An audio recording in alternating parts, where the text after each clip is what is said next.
Good morning. My name is Charlotte Kahn. I'm director of the Boston Indicators Project at the Boston Foundation, and I would just like to welcome you all here this morning, and especially what I'd like to do is to thank our partners and colleagues. Holly St. Clair, especially and her staff at the Metropolitan Area Planning Council, for really doing the heavy lifting to pull this event together. And our partner at Northeastern, Dr. Barry Bluestone, head of the School of Social Policy. We've done this a number of times. It's very exciting to be here again this morning. And again, welcome. I hope you have a fantastic day, and thank you all very much for coming. Good morning, everyone. You know, I'm constantly amazed at how many of us are closet data geeks. I mean, really, this conference, we have about 400 registrants, and people are really excited about the day. We have a really good agenda today. And first, I just want to point out to you, today is about experimenting and learning and meeting new people. So even though some of you are familiar faces and experts in data, and some of you are new to data and new to this conference, please definitely ask questions, talk to each other, take risks.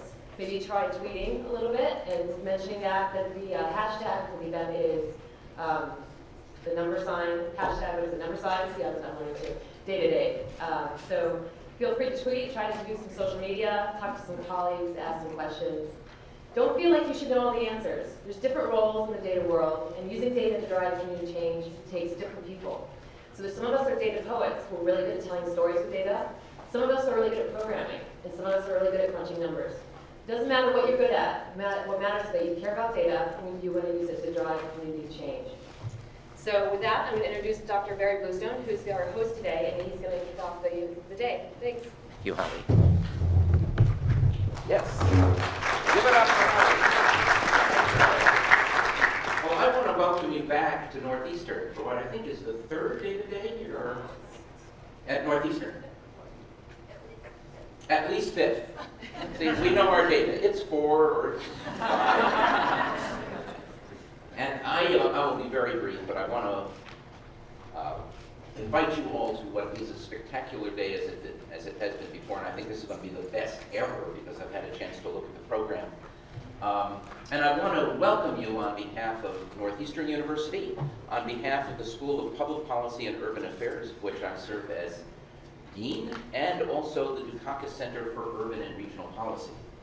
I have been involved in doing data since I was a little kid, some 50 or 60 years ago. And I think the most important thing to realize is that data matter. Data matter. Data are power. And that what you're going to be doing here is learning a little bit more about how to use it how to use data in a powerful way. Let me just give you an example of simple data. 1%, 99%, less than 15%, and $1,686. All of those data were in the newspaper yesterday. We know about 1% versus 99%, something we didn't even talk about a year ago. We thought about it, but the data themselves are starting to give a powerful message that will certainly be at the very base and foundation of this year's election.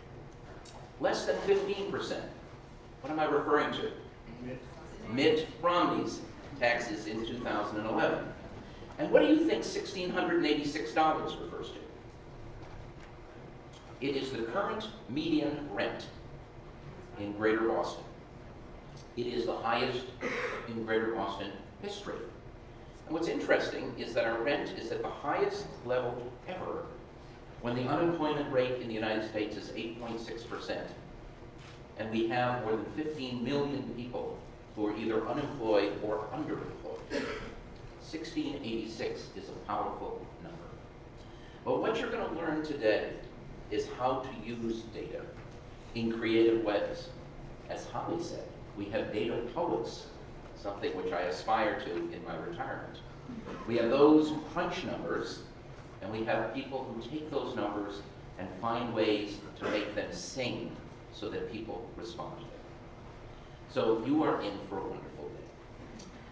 The main purpose for me to be here, though, is to introduce Marc Draisen.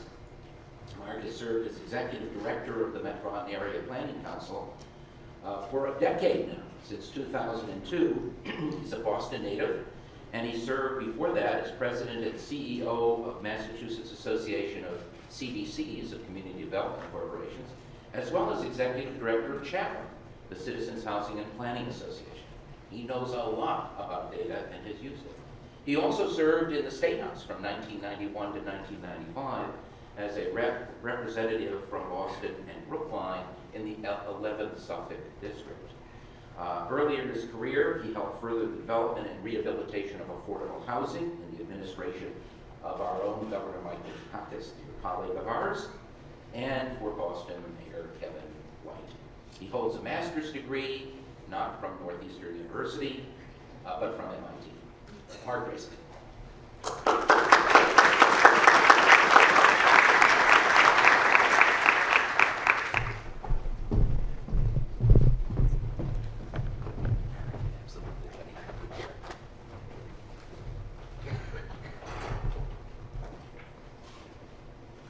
Good morning, everyone. Good morning, everyone. Good morning. Excellent. That's very good. I want to thank Barry and I want to thank Northeastern. Barry is, by the way, already a data poet laureate. It's not something he has to wait for his retirement to do. Anytime he gives a PowerPoint, he sings a PowerPoint, and you leave that session with a really deep understanding of how the data affects your lives. He also has a wonderful precision with data that I also use. I am frequently saying, back in my childhood 50 or 60 years ago. So that is something we have in common, Barry, for better or for worse, I suppose. I want to welcome you all here, as Barry did, and Holly, and I also want to start off by paying special thanks and tribute to the staff of our Data Services Department at MAPC, led by Holly St. Clair, for the wonderful work that they did to put this data together, and the wonderful work that they do every day, fielding questions on all manner of topic areas so that the people asking those questions can leave understanding their region better, the problems it faces, the challenges it faces, maybe some of the successes it's having, and helping our staff throughout the agency to do their work, the public policy work they do on Beacon Hill, the technical assistance they provide to cities and towns. All of those projects are filled with the work and assistance and help of the Data Services Department under Holly's leadership. And I also want to thank the Boston Foundation and my longtime friend Charlotte Kahn, who is our partner in so much of our data work. It has been a rich and fulfilling partnership between the Indicators Project at the Foundation and our Data Services Department, which together have launched the Metro Boston Data Common that I know you're going to be hearing so much more about today, and which is excitedly entering its second and improved phase in today's event. So what is the Metropolitan Area Planning Council? I think some of you know who we are and what we do, and many of you may not. MAPC is the regional planning agency for Greater Boston. And obviously, when I say that, all of your questions are answered, and there's no longer any doubt about what we do. People don't know what regional planning agencies do. We don't really have direct power or authority to order people to do things, but we do have the ability to research, to gain understanding, to disseminate that understanding through education and technical assistance and public policy advocacy. And while sometimes it seems that we can't really change big problems in a week or a month, it is amazing what an influence we have over a year or 5 years or 10 years. And data is really one of the really critical reasons for that. You know, people can fake it for a long time, but eventually the numbers kind of bring them in. After a lot of study, after a lot of talk, after a lot of heat in the debate, the numbers do bring them in. People get an understanding of what's really going on, and that has a tremendous impact on what the legislature passes, what the governor does, what happens in Washington, changes in public policy on the local level. And so that's what MAPC focuses on, with data, with technical assistance, with education, with research, with advocacy. We focus on the long view changing things and trying to bring the world, our region at least, into a better situation, particularly in regard to two topic areas: sustainable development or smart growth and regional collaboration. And one of the ways we do that from time to time is through the development of our regional plan, a blueprint for what we would like the region to look like 10, 20, 30 years down the road. Many of you as individuals or representing your organizations were involved in the development of our current regional plan, which is called MetroFuture, Making a Greater Boston Region. 5,000 people participated in its development before it was adopted in 2008, and hundreds, dare I say thousands, have been added to that list over the course of the past 3 years. One of the cornerstones of MetroFuture, the principal areas of change that we are looking for in that plan, is to create a more equitable region. Not only a more diverse region, although that's wonderful and it's happening, but within that diversity, greater equity. Greater equity for young people, for seniors, greater equity for immigrants, greater equity for populations of color, greater equity for people with disabilities. And in order to pursue that equity, we need to study what equity means, what our situation is currently, how bad things are in some cases, maybe how they've changed, gotten a little better, tacked a little worse maybe in some circumstances, and to really set up goals based on those numbers that we can pursue, particularly through our public policy work, but in large part through the work that all of us do in our daily lives. And it is that understanding of equity, or inequity in some cases, which is going to be the subject of my talk today, if I can only properly advance the screen. That wasn't it. And neither was that, so I guess I do need some help.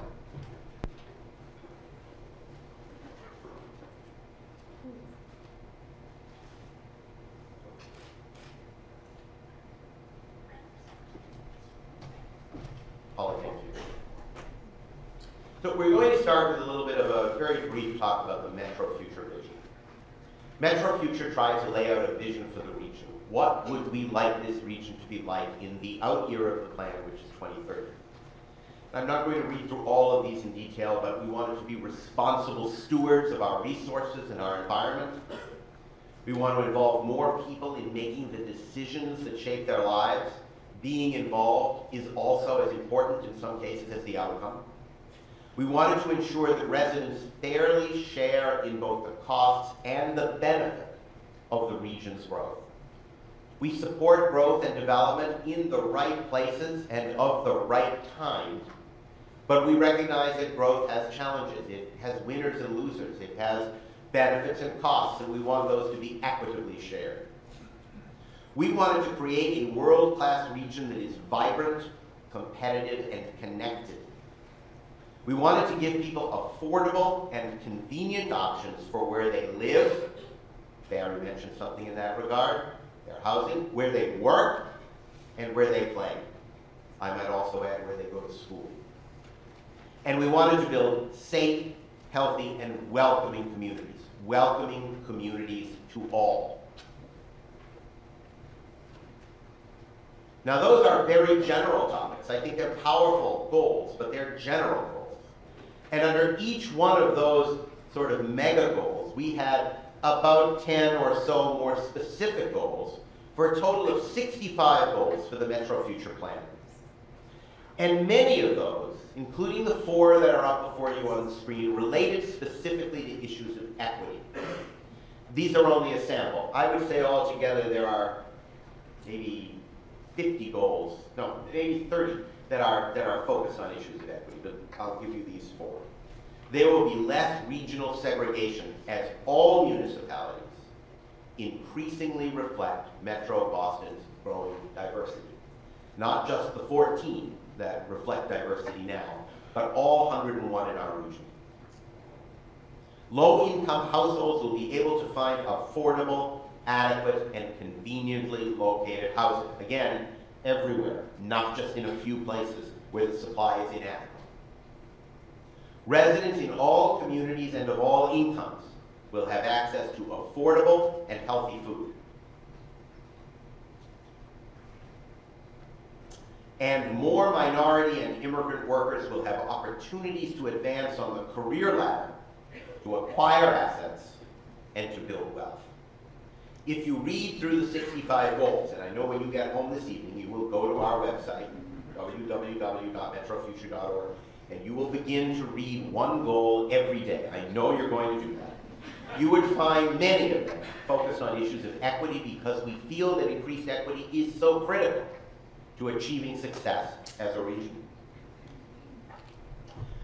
Now those goals, as numerous as they are still fairly general. And so under each goal in the MetroFuture plan are one or more objectives that are far more specific. And under each objective, one or more indicators that we will use to measure whether or not that objective is being attained. And that is, this structure, a seemingly complex structure, is really critical to what we're trying to do with the plan.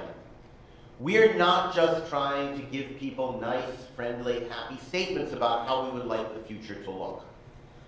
We are trying to say specifically what a changed Metro Boston region would be, numerically, precisely, with detail. And then we want to be able to use indicators to measure that, to establish a baseline and see where we are today, and to be able to determine 5, 10, 15 years in the future if we're moving in the right direction. There's also another whole half to the MetroFuture plan, which I'm not going to get into too much today, but which I'll mention briefly now, which is what we call our implementation strategies. In detail, how we'll actually move in this direction, how we'll push the indicators up or down, as the case may be. But the implementation strategies is sort of a talk for maybe another day, I don't know, or something in between. But right now we're going to focus on the goals, the objectives, and the indicators. So in the example that you see before you here today, just as an example, MetroFuture goal number 29 says, more workers will graduate from high school and go on to college or career training opportunities. There are 4 objectives under that, some of which are a little shaded out, and one of which is highlighted, that 91% of all working age adults will have a high school diploma or equivalent. And then the indicator is specific educational attainment rates, which is a piece of data that we can find and track year by year because that's collected.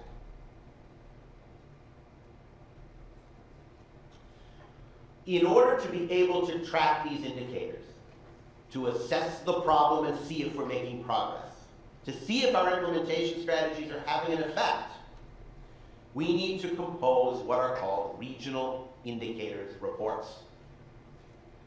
The first regional indicator report in any subject area must be a baseline report. It must say, okay, here's where we stand. This is what we can measure against as time moves forward. This indicator is now at 65%. The goal said we'd get to 72%. Let's see where we are this year, and then next year, and then the year after that.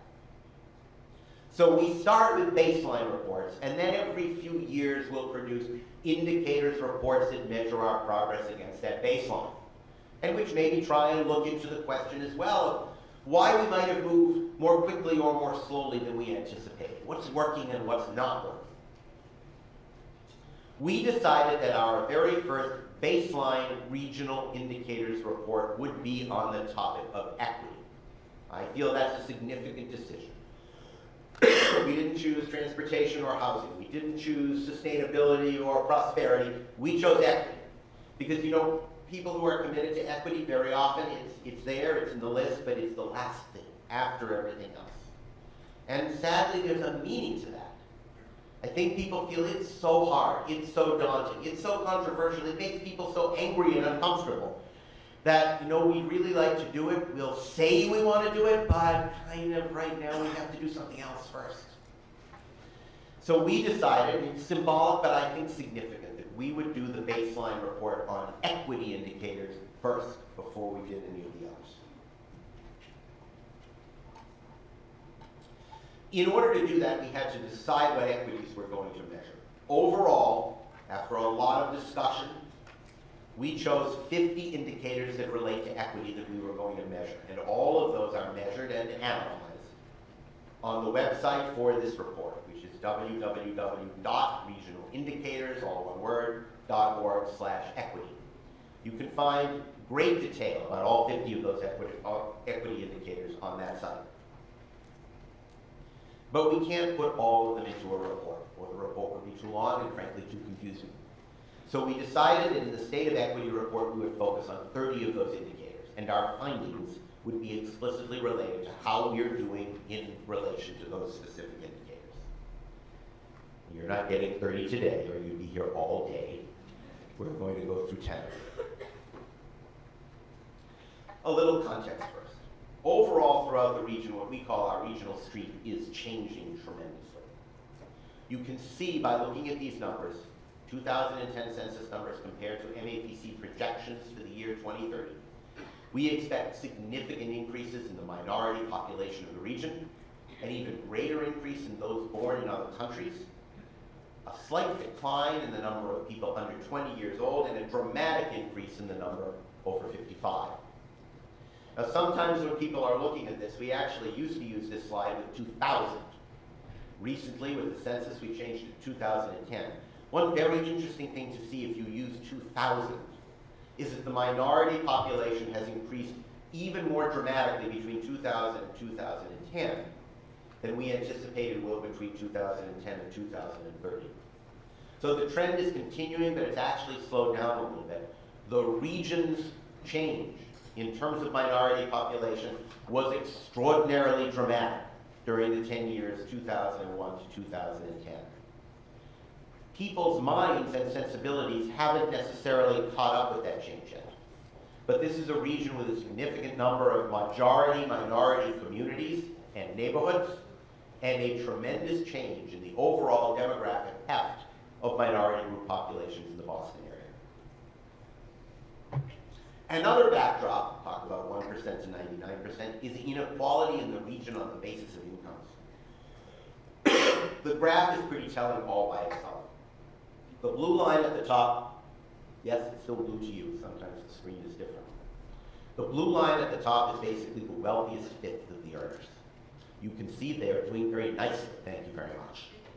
The others are staying steady or going down. In fact, around 1980, the top earning fifth, or quintile, it's a data group, so you all know what the word quintile means, earned about 6 times as much as the bottom quintile. That's in 1979, 1980. Today, it's 10 times as much.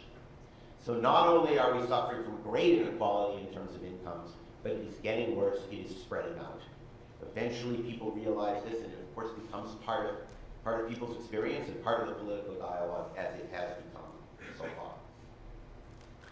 So with those couple of facts as a backdrop, and the backdrop context section in the report itself is even longer, more detailed, let's talk a little about key findings in regard to equity. These are wonderful maps, the blue map and the red map, but I often find them a little bit difficult to understand. Basically what you're looking at there is segregation for children in the region. The Boston area is a highly segregated region. It has become a little bit less segregated overall in the course of the last 10 years. But segregation among children remains far more severe than segregation among adults. If you are a child of color in the greater Boston region, there is an extraordinarily small chance that you are growing up in a neighborhood with a significant number of white children. And these two things are not necessarily both true, but it is also true in this case that if you are a white child growing up in this region, it is extremely unlikely that you are growing up in a community with a significant number of children of color. Considering the fact, it's a trite statement, but it's true that the children are the future of this region, but also considering the fact that this is becoming a more and more diverse region overall, it is strikingly problematic that segregation among young people is even more severe than it is among adults. We also see that attendance at high poverty schools is dramatically greater for children of color than it is for white children.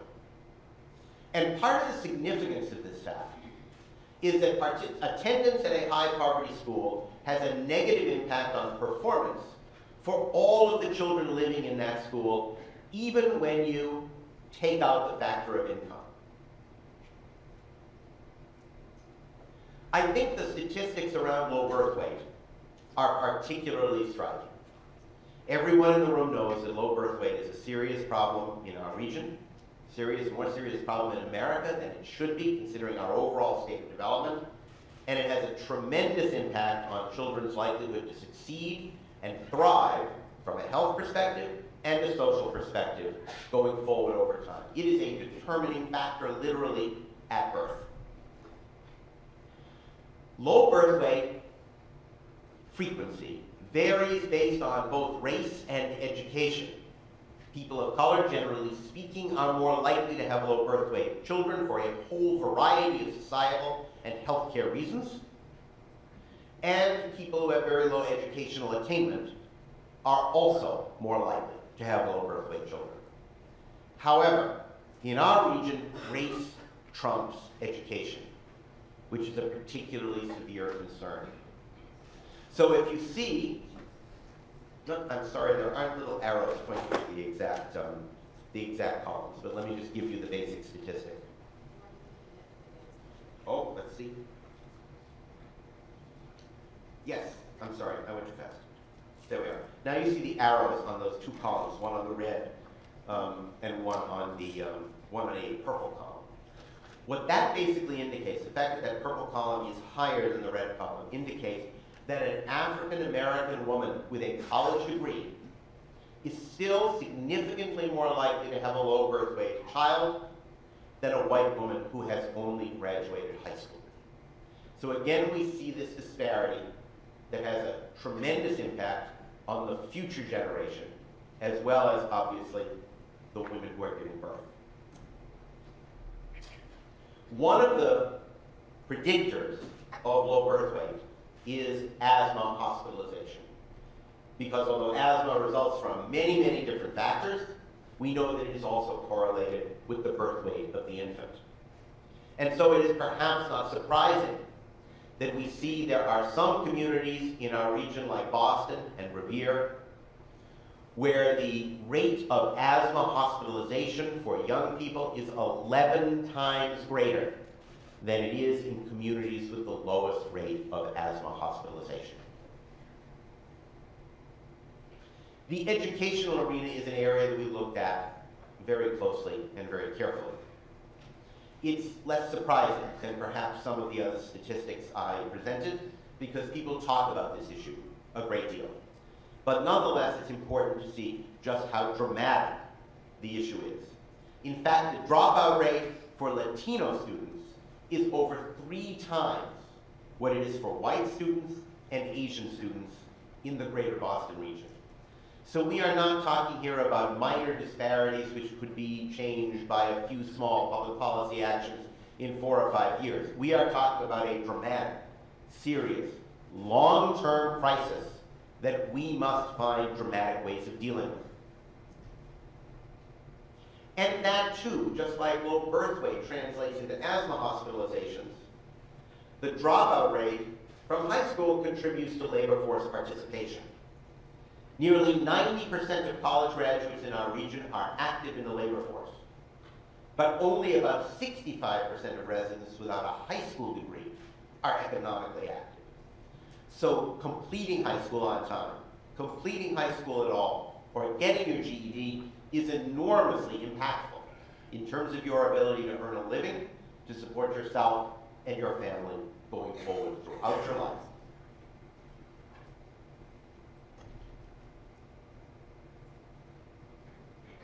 Now, naturally, participation in the labor force, of course, translates into income. And here again, we see that income varies tremendously based on race, with white and Asian populations having a tremendously greater median household income than Black, Latino, or other races. of a racial category. I should say something about the Asian numbers, which appear to be the highest median income numbers.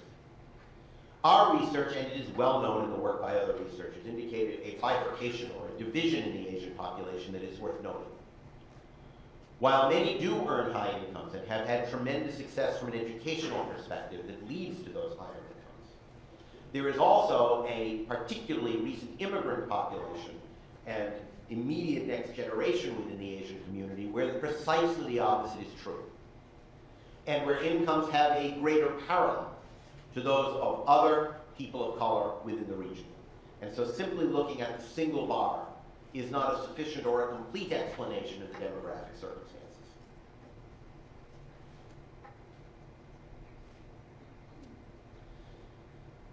There are many people in the room who know that the field that I worked in for most of my career, certainly coming before MAPC, was the affordable housing field. That's how Barry and I got to know each other. I think that's how Charlotte and I got to know each other. And so I consumed with great interest the article that was written in the Globe, I think, just yesterday.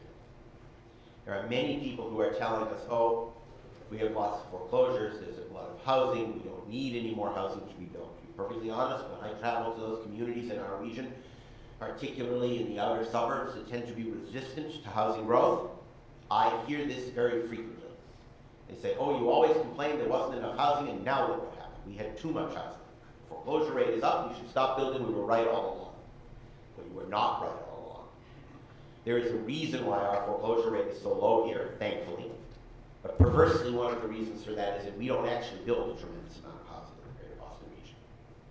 And because all of those people who are being foreclosed on are generally looking for a place to rent, and the supply of rental housing was low to begin with, lower than the supply of single-family housing, that's where we get $16.86 a month as median rent.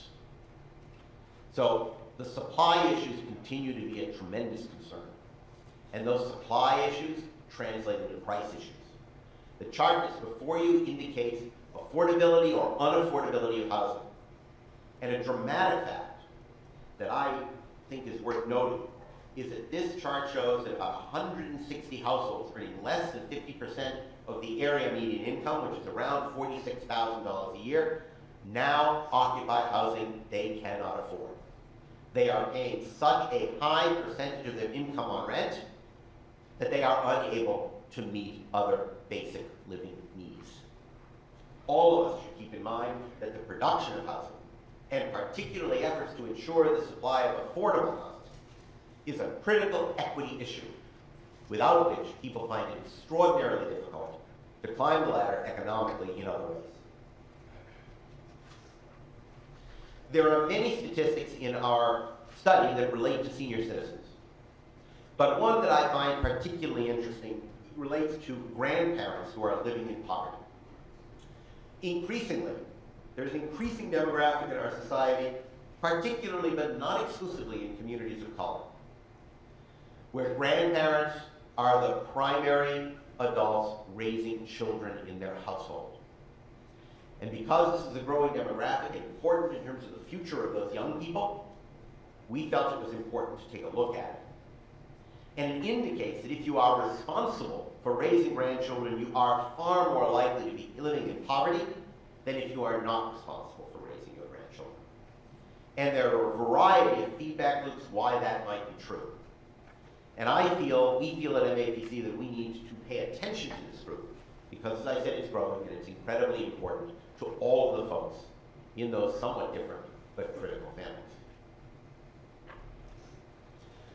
That is just a smattering of the indicators that we looked at. The baseline we've established, which we will go back to measure time and time again during the MetroFuture implementation process. But the State of Equity Report project actually has a second phase. We are now we are now taking the baseline report and the very difficult and troubling information that it unveils or that it details, and working on a second report focused on policy recommendations. Those policy recommendations, when they are complete, will be incorporated into the MetroFuture implementation strategies, will become some of the legislative and other priorities of MAPC from a public policy perspective, and hopefully will also involve our allies in efforts to address these issues, not simply through measurement, but through actual changes on the ground. We hope that you will take a look at our regional indicator site to study and learn more about the report we've done so far. We would be glad to present these findings in other forums to spread the word, and we encourage you to participate in the ongoing effort that is now starting at MAPC to design the policy recommendations. Thank you very much for your attention.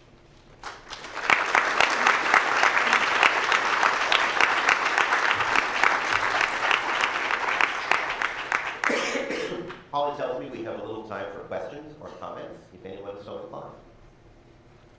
Yes, sir, please. And would you please identify yourself?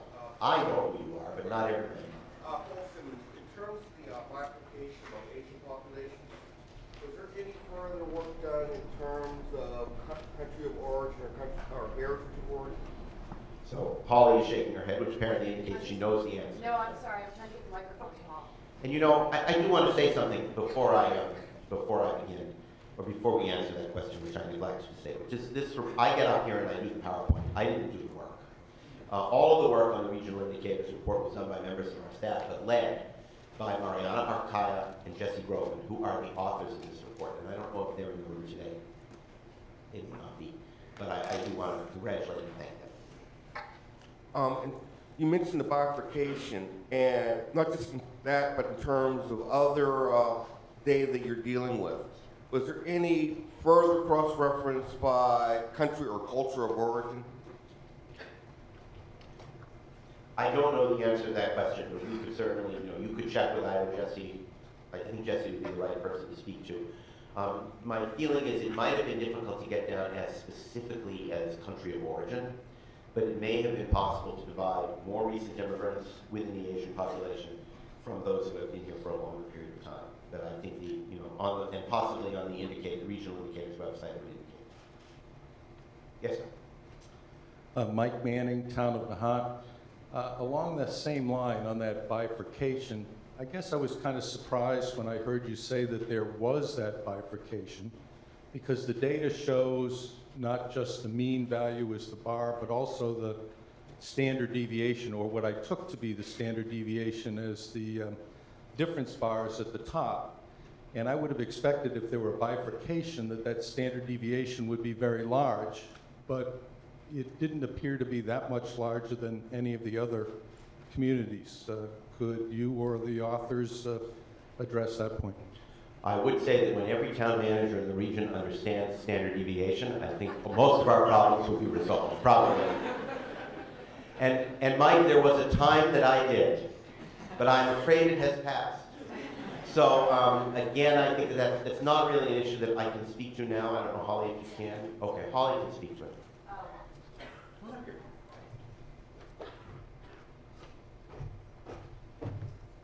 The bars at the top of that particular graph, if you can find it, actually represent the margin of error that's introduced by the American Community Survey, where the data is coming from. And so it's not necessarily the standard deviation. It's basically saying, because now the data comes from a survey, they're not really sure of the answer because the sample size was small. So that's not quite the standard deviation. So. Slightly different issue. Thank you, Marc.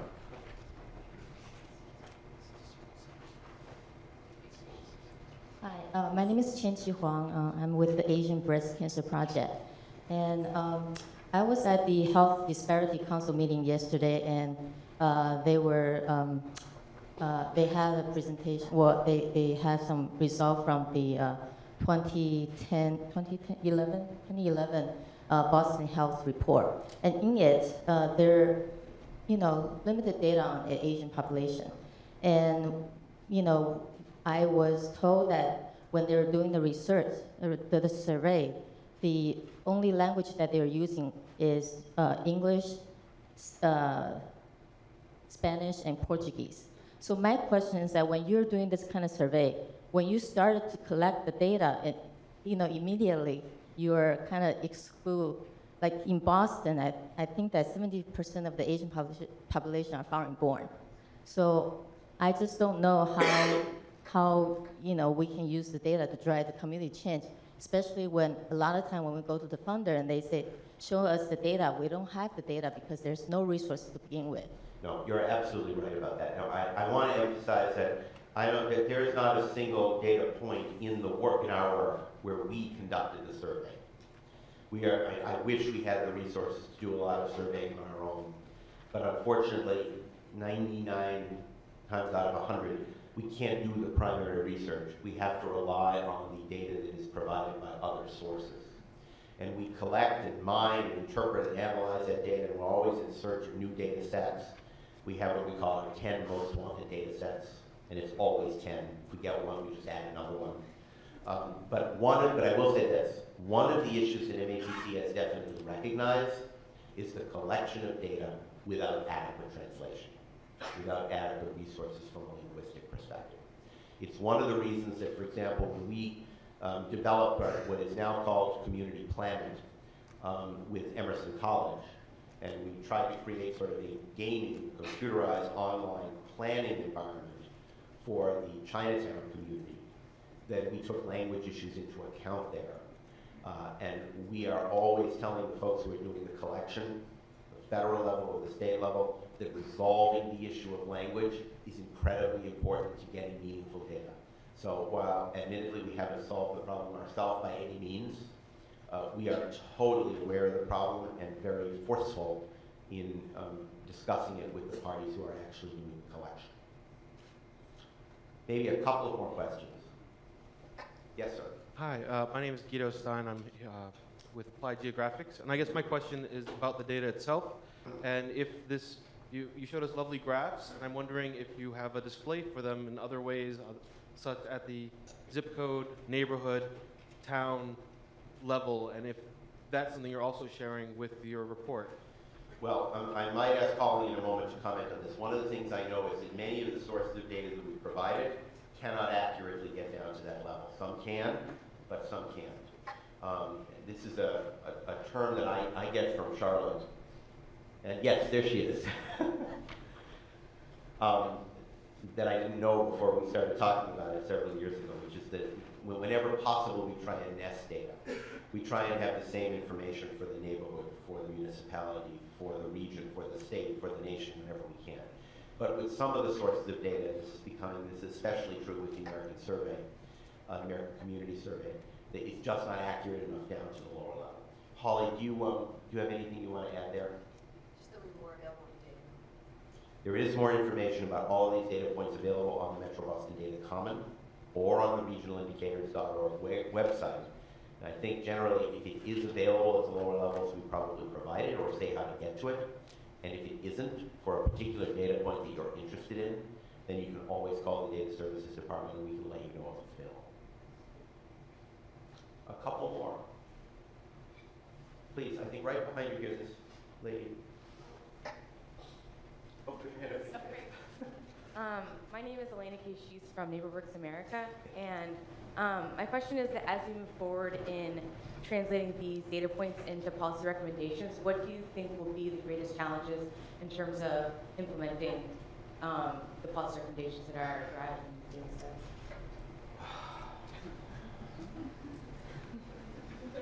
There are going to be a lot of challenges, but based on, I guess a little bit based on my personal experience and what I've been doing in my life, I think that locating affordable housing equitably throughout the region is one of the greatest challenges we face. And has a tremendous impact on lots of other things, because it's a tremendous impact on where kids go to school, the quality of their education, the general neighborhoods that they're growing up in, public safety issues. There are just so many impacts that flow from whether or not people of color or people of low income have broad resources available to live in different parts of the region.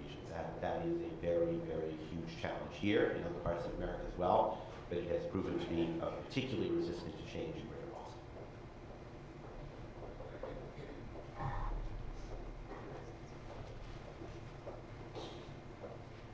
Hi, Marc. Hi, Pam. Pam Jones from the Boston Public Health Commission. I just wanted to tack on to what you were just saying, and then I have a comment. The I agree with you that the housing segregation piece is going to be the most challenging thing. And I think that is because of the impact of racism that it has had on housing and all these other factors that affect people's health. And I just want to commend you and MAPC. I think it is very significant that you decided to make equity the first of these reports. And I believe I was actually in attendance. Was it in back in UMass? I don't know how many years ago when you had the first meeting around MetroFuture. And one of the big themes of the meeting was the impact of racism and the challenges in terms of equity. And I'm really pleased to see that you all listened. And it's become such an integral part of the work that you're doing. And so I really look forward to working with you on the policy recommendations, and thank you for all the work you're doing and the emphasis on equity. Thank you, Pam. Pam's work is great work in the housing field and now more recently in the public health field. And we are going to try and stick with it and push it hard. And if we're ever not, if we ever flag, I hope you'll give us a kick when you know where. Maybe we should end on that. Do we have other things to do, or am I up here for the rest of the day? No? Okay, great. And Jessie has arrived, Jessie Grogan, who I recognized earlier as one of the authors. And I would just like to commend and congratulate her.